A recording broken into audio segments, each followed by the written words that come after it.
let's look at this website. It's a simple website made up of links. So I could click on one link and it will open a web page. Now, that is how websites generally are. You have links linking to other pages or websites or documents. So basically a bunch of links. So understanding the structure of a link is very important. Now, this is the structure of a paragraph.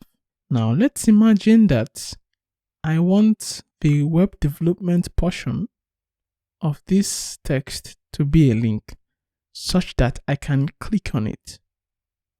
The first thing is to surround it with the A element. So we have the opening and closing bracket. But how does it know which link to go to? That is where we have the href attribute.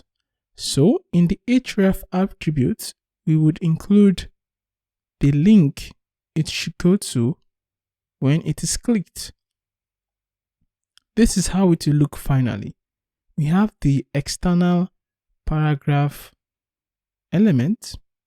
Then within it, you have the web development surrounded by the A element.